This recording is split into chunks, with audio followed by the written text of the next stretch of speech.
مولا علی شیر خدا نے اپنی زندگی ساری 9 سال کی عمر تھی جب کلمہ پڑھا تھا، 9 سال حضور نے سب گھر والوں کی دعوت پکائی، اور جب سب لوگ آ گئے سارے خاندان والے، تو فرمایا میں اللہ کا نبی ہوں، کون کون میری مدد کرے گا؟ آپ کو بتائیں نا کہ جب مشکل وقت آتا ہے نا، یہ تو تب پتہ چلتا ہے نا ساتھ کون چلتا ہے۔ امیر آدمی ہو نا جس کے پاس 10 کروڑ روپیہ ہو اور وہ اپنے مکان کا تیسرا لینٹر ڈالنے لگے نا، تیسرا، تو سارے بڑے بڑے لوگ آ کے پوچھتے ہیں چودھری صاحب کوئی ضرورت ہوئی تو بتانا، پیسے پوچھے۔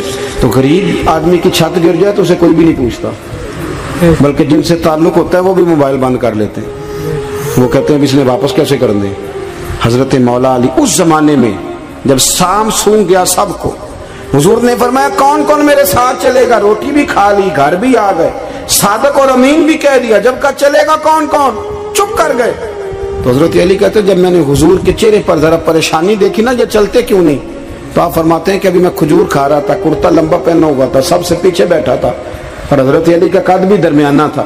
آپ فرماتے ہیں میں اٹھا اور کھجور ابھی میرے منہ میں تھی، جھٹ پٹ میں نے اسی طرح نکال کر جیب میں ڈال، اور میں پنجوں کے بل کھڑا ہو گیا، دونوں بازو کھڑے کر کے کہا حضور یہ نہیں بولتے تو نہ بولیں، انا ناصرو کا یا رسول اللہ، انا حافظو کا یا رسول اللہ، حضور آپ جہاں جہاں کہیں گے علی آپ کا مددگار بنے گا، دین کی مدد کرے گا، اور اگر آپ تک کوئی آئے گا تو علی آپ کی حفاظت کرے گا۔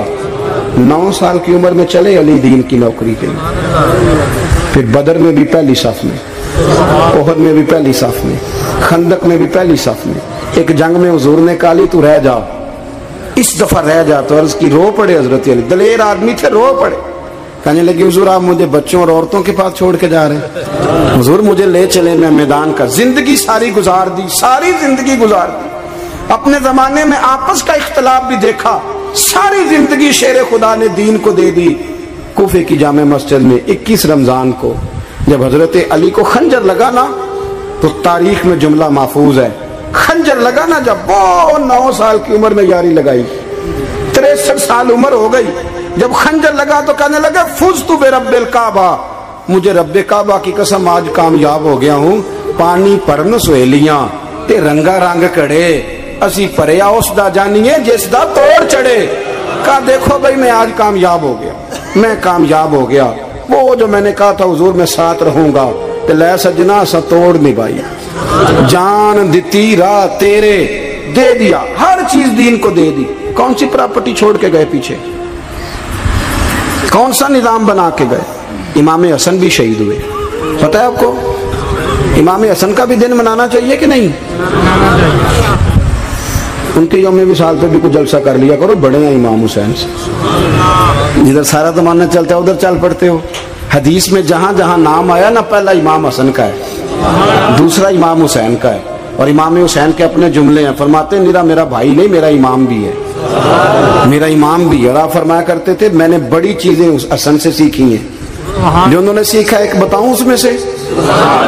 کچھ لوگ تھکے تھکے ہیں آپ میں سے، حالانکہ میں تو زیادہ سفر کر کے آیا ہوں، عرض کروں جو انہوں نے سیکھا ہے؟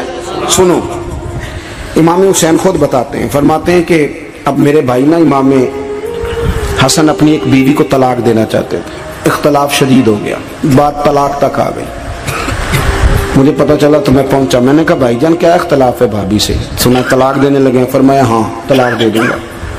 چلی گئی ہے میکے، فرمایا بتائیں غلطی کیا، کیوں دے رہے ہیں؟ تو امام حسن فرمانے لگے حسین آپ نے قرآن نہیں پڑھا؟ میں نے کہا جی پڑھا ہے، بتائیں۔ کہنے لگے اللہ فرماتا ہے ہن لباس لکم وانتم لباس لہن، مرد عورتوں کا لباس ہے، عورتیں مردوں کا لباس ہے۔ فرمایا میری بیوی میں کوئی کمزوری ہوگی تو میں پردہ ڈالوں گا کہ دنیا کو بتاؤں گا؟ امام حسین کہتے ہیں میں نے اٹھ کے بھائی کا ہاتھ چوما، میں نے کہا آیت میں نے پہلے بھی پڑھی تھی، تفسیر آج سمجھ میں آئی ہے، تفسیر آج سمجھ میں آئی ہے، میرے بڑے بھائی نے سمجھائی ہے، سمجھ میں آئی۔ کہتے ہیں کچھ دنوں کے بعد امام حسن نے بیوی کو طلاق دے دی، میں پھر آیا اور میں نے کہا میرے شانوں والے بھائی آپ بھی بتا دیں کیا مسئلہ تھا؟ تو کہتے ہیں میرا ماتھا چوما میرے بڑے بھائی نے اور کہنے لگے حسین چھوڑ، وہ غیر محرم بی بی ہے، میں کسی غیر کی باتیں تیرے ساتھ کیا کروں، طلاق دے دی، غیر محرم ہو گئی، اب اس کا ذکر کیا چھیڑنا؟ کہتے ہیں میں سمجھ گیا، کہ میرا بھائی قرآن کی اس روح کو جانتا ہے جو حسین تک بھی پہنچ رہی ہے۔ بھائیو، امام حسن رضی اللہ تعالیٰ عنہ، آپ کو پتہ ہے یہ کائنات کا وہ عظیم شخص ہے، حسن ابن علی، وہ عظیم ہستی ہے جس نے تاج چھوڑ دیا، تخت چھوڑ دیا، پر نبی پاک کی امت کو جوڑ دیا۔ نبی کریم نے ان کو اپنے ساتھ بٹھا کے کہا تھا، صحیح بخاری میں موجود ہے، کہا یہ میرا بیٹا حسن سید ہے، یا مسلمانوں کی دو جماعتیں لڑیں گی تو یہ صلح کرائے گا۔ حضرت امام حسن نے تخت چھوڑا، تاج چھوڑا، لیکن مسلمانوں کو آپس میں اتنی بڑی قربانی، اتنی بڑی قربانی۔ یہاں تو بھائی چھوٹا سا مسئلہ ہوتا ہے، مسجد میں اچھے بھلے امام صاحب نماز پڑھا رہے ہوتے ہیں، بچے پڑھ رہے ہوتے ہیں، اور مسجد میں تو تقریباً 15-20 چودھری اتوار مسجد میں ہوتے ہیں۔ تو پنڈ تے نہیں ہیں جی؟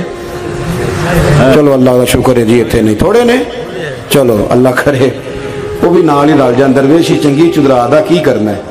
تو ویسے میں نے دیکھا ہے تھوڑی سی جو کسی شہر کی بڑی مسجد ہوتی ہے اس میں 15-20 چودھری ہوتے ہیں، اور مولوی صاحب کی مجبوری ہے سب کی مان کے چلنا، دو کی نہ مانے قاری صاحب، دو کی۔ اب وہ یہ نہیں دیکھیں گے کہ دین کا نقصان ہو رہا ہے، مسجد کا مسئلہ ہے، بچوں کا مسئلہ ہے، ان کو تو ذات کا مسئلہ ہے، میری نہیں مانی لیا تھا چھٹی۔ تو خدا کے بندو، ہم 2 منٹ کے لیے چدراہٹ نہیں چھوڑتے، دین کا نقصان کر دیتے ہیں۔ امام حسن نے پوری حکومت چھوڑ دی، پوری حکومت۔ اتنا بڑا سخی کم آپ کو ملے گا جو سخاوت کرے اور نبی کی امت کو بچائے صلی اللہ ہو۔ یہ بات بیان نہیں ہوتی، اکثر نہیں ہوتی، شاید پورے کربلا میں آپ نے نہ سنی ہو، اللہ ماشاءاللہ۔ اس کو سمجھے امام حسن۔ اور پھر مزے کی بات، امام حسن بھی شہید ہوئے، انہیں زہر دیا گیا، اور جب وہ شدید بیمار ہو گئے نا، زہر اثر کر گیا، تو امام حسین آئے، بڑے پریشان ہوئے، رو پڑے، کہنے لگے بھائی مجھے بتاؤ کس نے زہر دیا؟ تو امام حسن کہنے لگے حسین مجھے شک ہے ایک شخص پر، لیکن شک ہے بھائی، اگر صرف شک ہے تو میں کسی بے گناہ کو بدنام کیسے کر دوں، تمہیں کیسے نام بتا دوں؟ یہ نامعلوم پرچے کراتے نہیں ہم روز نامعلوم پرچے، جس پہ دشمنی ہے اس کا نام لکھا دو، ختم ہو گئی بات۔ امام حسن کی تربیت دیکھو، فرمانے لگے جس پر مجھے شک ہے اس کا نام بتا دوں، تو اگر وہ نہیں تو بے گناہ کا ذکر کیسے کر دوں؟ تو امام حسین فرمانے لگے بھائی جان اگر وہی ہوا تو آپ فرمانے لگے اگر وہی ہوا نا تو حسین پھر بھی تو چھوڑ دے، میں نے رب کے سپرد کر دیا، اللہ بہترین انتقام لینے والا ہے۔ اللہ اتنا بڑا حوصلہ سیدہ کے بیٹے کا، شیر کے بیٹے کا، شیروں جیسا کلیجہ، اتنا دل دریا سمندروں ڈونگے، کون دلان دیا جانے۔ او بھائی تھوڑا حوصلہ کر، جتن تے ہر کوئی کھیڈے، تو ہارن کھیڈ فقیرہ، اور جتن دا مل کوڈی پیندی ہارن دا مل ہیرا۔ او کہیں بیک بھی تو ہو نا، کہیں تو درگزر بھی تو کرنا، کہ ہر جگہ چھا کے رہنا ہے، ہر جگہ چھا کے رہنا ہے۔ میرے ایک سنگی ہیں، آپ کو پتہ یہ جو اسٹیج پہ بیٹھنے والے لوگ ہوتے ہیں نا، یہاں تو اچھے لوگ بیٹھے ہیں، میری طرح کے جو لوگ، جو اسٹیج پہ بیٹھنے کا عادی ہو جاتا ہے وہ نیچے بیچارہ بیٹھ بھی نہیں سکتا، یہ مسئلہ ہو جاتا ہے۔ میں اکثر کہتا ہوں کہ کبھی نیچے بیٹھ کے تو دیکھو کیا فرض ہوتا ہے۔ اگر کسی بندے کی کوئی شان ہے تو وہ جو سب سے پیچھے بیٹھا ہے اس کی شان ویسی کی ویسی ہے، کوئی کمی آ جائے گی؟ کچھ بھی نہیں۔ مجھے ذاتی طور پر دیانتداری سے کہتا ہوں، مسجد میں بیٹھا ہوں، جب میرے آنے پہ لوگ نعرے لگاتے ہیں مجھے تکلیف ہوتی ہے۔ میں کہتا ہوں یار نبی پاک کی نعت چل رہی تھی، اس کا ادب زیادہ ہے یا اجمل قادری کا ادب زیادہ ہے؟ چھوڑیں آپ، جو آیا ہے وہ بیٹھ جائے گا، ختم ہو گئی بات۔ اور ویسے بھی جو لوگ جلسوں کے لیے محنت کرتے ہیں نا، بیچارے اشتہار لگاتے ہیں، مسجد کی صفائی کرتے ہیں، جو لنگر پکاتے ہیں، وہ تو اسٹیج پہ آتے ہی نہیں، حالانکہ زیادہ ثواب تو ان کو ملتا ہے، وہ تو پیچھے چھپے ہوتے ہیں۔ میں کئی دفعہ مجھے پتہ چل جائے نا اس کارکن نے زیادہ کام کیا اس جلسے کے لیے، تو میں اس کے کان میں کہتا ہوں میرے لیے بھی دعا کری، اس لیے کہ تو نے محنت کی ہے، تیرا اجر اور ہے۔ ہم تو شان سے آئے بیٹھے اور چھٹی کر گئے۔ بھائی تھوڑا پیچھے بھی دیکھیں، نبی کریم کے پورے خاندان کی قربانیاں، پورے خاندان۔ دوپہر کو کھانا نہ پکا ہو تو ہمارے بچے موبائل توڑ دیتے ہیں، اور شام کو مرضی کا نہ پکا ہو تو واک آؤٹ کر جاتے ہیں، کہتے ہیں لے آؤ پیسے پھر برگر لے آئیے، میری مرضی کا نہیں پکا۔ سیدہ فرماتی ہیں میرے گھر میں مہینہ چولہا نہیں جلا، مہینہ چولہا۔ 3 روزے رکھے سیدہ فاطمہ نے، مولا علی نے، امام حسن نے، امام حسین نے، اور تینوں دن افطار کے وقت فقیر مانگنے آ گیا تو کھانا وہاں دے دیا۔ آپ کا کیا خیال ہے جو بے صبر آدمی ہو وہ کربلا میں جا کے لڑے گا؟ جس کو عادت ہی نہ ہو بچپن سے ٹھہرنے کی وہ لڑے گا؟ جو ذرا ذرا سی بات پہ ڈگمگا جاتا وہ لڑے گا؟ اسٹیج پہ نہیں بٹھایا تو لڑ پڑے وہ لڑے گا؟ او خدا کے بندو، بڑا حوصلہ چاہیے، بڑا ظرف چاہیے۔ امام علی مقام کا ایک قد ہے، ان کا ایک وقار ہے، ان کا ایک حسن ہے۔ امام حسین رضی اللہ تعالیٰ عنہ نے 25 حج کیے ہیں مدینے سے مکے پیدل جا کے، دونوں بھائیوں نے ہر روز 10 سپارے قرآن پاک کے امام حسین پڑھتے تھے۔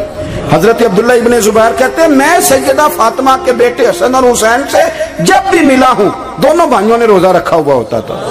انہوں نے اپنی زندگی تقوی سے گزاری، پرہیزگاری اور سخاوت۔ سبحان اللہ۔ پتہ ہے سخی مالدار نہیں ہوتا، حضور نے فرمایا بندہ دل کا غنی ہوتا ہے۔ مالدار تو بندہ بنتا ہی تب ہے جب پیسے جمع کرے، سخاوت کرنے سے تھوڑی مالدار بنے گا۔ اس لیے درویش کہتے ہیں مالا والے سخی نہیں ہوں، سخیاں کل مال نہیں ہوں۔ سنیں بہت بڑی سخاوت کی اپنی زندگی میں، ساری زندگی سخاوت میں گزار دی، ساری زندگی۔ امام حسن نے بھی، امام حسین نے جو آیا دے دیا، جو آیا دے دیا، ہزاروں دینار آتے۔ ایک دن ایک فقیر مانگنے آ گیا تو امام حسن حسین دونوں تھے، کہنے لگا میں نے سنا ہے بڑے لاجپال ہو، غریب ہو، مہربانی ہو جائے۔ فرمایا بیٹھ جاؤ رزق آنے والا ہے۔ تھوڑی دیر گزری تو 3000 دینار آئے۔ ویسے میرے کو 3 لاکھ روپیہ ہوتے مسیطے کنے دینے چاہیے دن؟ میں اپنا پہ پوچھنا تو اڑا تے پوچھیا ہی نہیں، میں مشورہ پہ لینا۔ 3 لاکھ جو میرے کو ہوتے مسیطے کنے دینے چاہیے؟ تسی ظاہر ہے ان کو دیانتداری والا مشورہ ہی دینا ہے نا، جن کرنا جو ہی دسنا دینا۔ کتنا 1000 ہیں؟ میں کبھی کبھی پیار سے بات سناتا ہوں۔ ایک سنگی میرے پاس آیا، کہنے لگا سب دعا کرو اللہ میں پیسے دے میں وہ راج دیاں گا۔ میں کہ یا اللہ 10 کروڑ دے، 9.5 کروڑ تیرے راج دے چھڑے گا۔ وہ بھی ہسی آئی ہے جی میں تسی ہسے ہو نا، آمین نہیں سوا کی، یا چپ کر گیا یا کورن لگ گیا۔ اور میں کہ کرما لیا آمین تے آگ تینوں تے 50 لاکھ پھر بھی پیا بچدا سی، لیکن اسی دعاواں وچ بھی 9.5 کروڑ دین لئی تیار، ناراض نہ ہونا، دعاواں وچ بھی تیار نہیں، مزاج ہی نہیں، طبیعت ہی نہیں۔ سیدہ فاطمہ الزہرا کے پاس 40 اونٹ کھڑے تھے۔ ایک بی بی آئی، وہ کہنے لگی اماں جی یہ جو اونٹ کھڑے ہیں یہ میرے ہیں، اب بتائیں میں اللہ کے رستے میں دوں تو کتنے دوں؟ سیدہ فاطمہ کہنے لگی 1 بکری دے دے۔ وہ کہنے لگی حضور اگر آپ کے پاس 40 ہوتے تو آپ کتنے دیتی؟ سیدہ فرمانے لگی میں سارے کے سارے دے دیتی۔ تیرے لیے مسئلہ اور ہے، میرے لیے فتویٰ اور ہے، سارے دے دے۔ 3000 دینار آئے امام حسن اور حسین کے پاس۔ فقیر بیٹھا ہے، فقیر کہتا ہے میرے دل میں خیال تھا کہ 5-10 دے دیں تو میری موج بن جائے گی، پر مجھے نہیں پتا تھا کہ اتنے سخی گھرانے کے پاس آیا ہوں۔ 5-10 دے دیں تو موج بن گئی۔ کہتے امام حسن نے 3000 دینار میری ہتھیلی پہ رکھے اور میرا ماتھا چوم کے کہنے لگے یار میرا تو خیال تھا کہ تیرے انتظار پر تجھے کچھ ملے گا، پر یہ رکھ لے، مجھے پتا ہوتا کہ تجھے اتنا ملنا ہے تو میں تجھے انتظار نہ کراتا۔ جلدی دے، خود بھیک دے، خود ہی کہے منگتے کا بھلا ہو۔ اپنی زندگی نفاست سے گزاری اہل بیت، قربانی دے کے گزاری۔